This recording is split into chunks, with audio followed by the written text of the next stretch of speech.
But let's start here at home and the ongoing wildfire emergency in British Columbia, beginning with the images and stories that have been shared by residents. Our house is to the point of almost burning soon, so wish us luck.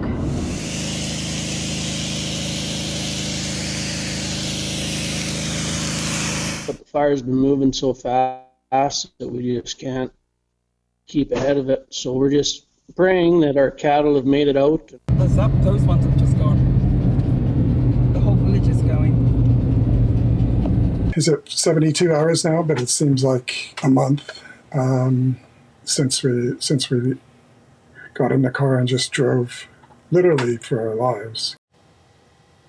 There are currently more than 170 active wildfires burning across British Columbia, and firefighters are desperately working to contain them. So for the latest, let's go to Tanya Fletcher right now. She's in Vancouver. So Tanya, good to see you. What are we hearing from the BC Wildfire Service about firefighting operations today? Michael, we'll take you to the BC Wildfire Service's latest tweet. They're on the ground in the Caribou region at the Deca Lake wildfire. That's north of Kamloops, kind of up near between Williams Lake. So they say today fire personnel will be conducting a controlled burn operation using both helicopter and basically on the ground units for that Deca Lake wildfire. The goal of that is to remove the available fuel that's between the fire's edge and what's called the fuel-free guard. Basically, this strategy slows down and it helps to set up kind of a perimeter around the spread of the flames, and it closes it in, so it really limits the potential of those flames to eat up some of that dry brush, and instead they're doing it in a mitigative way to prevent any new wildfires from growing out of control beyond that. They'll only do this, they say, if the conditions are suitable. There will be increased smoke, so they're telling people to expect to see, it's a highly visible distraction, but they'll only do that if necessary and if the conditions allow it. The plans may change as conditions change, so it is very much a fluid situation. Otherwise, here's the latest on what we know across BC. We have more than 170 active fires. 60 of them alone are in the Kamloops area. The Sparks Lake is still believed to be the biggest. 42 up in the Caribou, 38 in the Prince George region, 13 fires of note or of concern, and 22 evacuation orders and alerts are still in effect. Now, they say 56% of fires so far this season are human-caused and 31% caused by lightning. The rest of them are unknown causes. They say that ratio is about on par for what we'd expect to see in a normal wildfire season. But we did speak with the fire information officer a little bit earlier today, and she says in many ways it's a good news, bad news situation because while we have seen some rain, for example, we have seen other fires flare up in the meantime. Take a listen. In the Prince George Fire Center, we saw some significant amount of rain, which actually knocked down the status of 2 or 3 wildfires of note in that area. Unfortunately, those 3 wildfires of note have been replaced by 3 additional wildfires of note in the Prince George Fire Center. But while it's easy to focus on those challenging conditions that we're facing, I think it's also important to highlight those little wins as well. Looking ahead to the forecast, though, the conditions are not favorable. Still hot, dry, and windy, and that's really the perfect storm for new ignitions.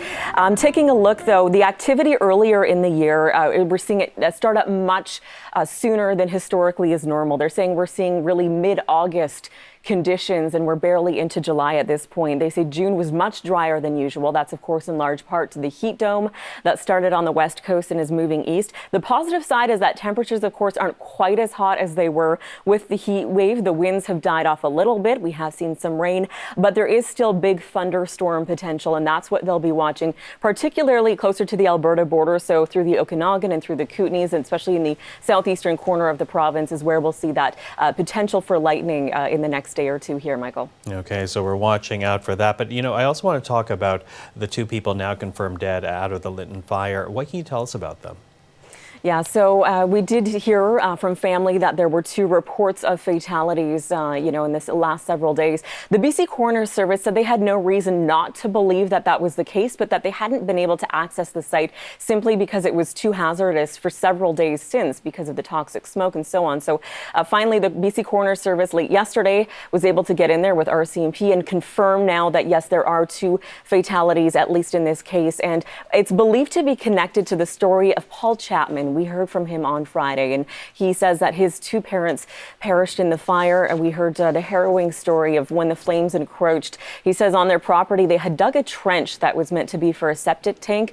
His mother and father hopped in there. It was covered with plywood. He himself took off to some nearby railway tracks to take cover, and he took some incredible video. He says he watched those 2 power poles were knocked down in the flames right on top of that septic tank. He says after the fire moved through, he went over and he said he saw with his own eyes that his parents had perished. He'd been in touch with officials and reported it. The BC Coroners Service now confirms that the reports from family members, what they've discovered since, do line up with that. So if it is in fact these 2, they were in their 60s. We'll expect to hear more information about that in the coming days. But meanwhile, we're hearing other harrowing accounts of people escaping these flames just so quickly. One was from Austin Doyle. He says they were actually putting their house up for sale and discussing the realtor. They'd put the for sale sign, in the ground of their front yard. And as soon as that happened, they saw the flames coming. They said they did everything they could, used every tool at their disposal to try to save the house they owned and the tenants' belongings inside at the time. Here's what they did next. Kind of standing there talking to the real estate agent, just about to sign the papers, and right behind her, I see a big plume of smoke coming out. Jumped into action and, set the sprinklers. I had the ladder out already because we were painting the house, so the sprinkler went on top of the roof right away.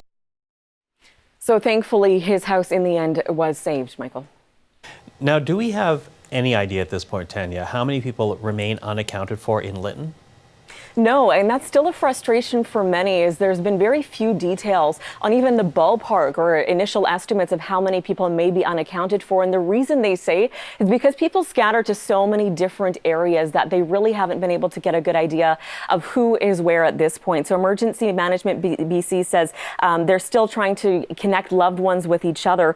But the BC government, meanwhile, is facing some criticism as well over its response to the Lytton fire in particular. At least one local Indigenous leader says that it took hours for the province to mobilize and to help community members in the moment. BC's Public Safety Minister Mike Farnworth has since put out a statement saying that the communication with the Tribal Council did not live up to expectations, and that the province has taken steps to address the issues that led to that breakdown. So they're looking to fix those gaps, as they say. Meanwhile, the Red Cross has set up a family reunification center to help loved ones connect. And so the province is again urging anyone who did have to leave their homes to register so they know where you are and they can account for you. And the Red Cross is also launching its own campaign for donation efforts. Supplies, they say, will go to the immediate needs, but also more of the long-term recovery for everyone who's displaced by these fires, and no doubt a long fire season to come. Michael? Tanya, thank you for that. The CBC's Tanya Fletcher in Vancouver.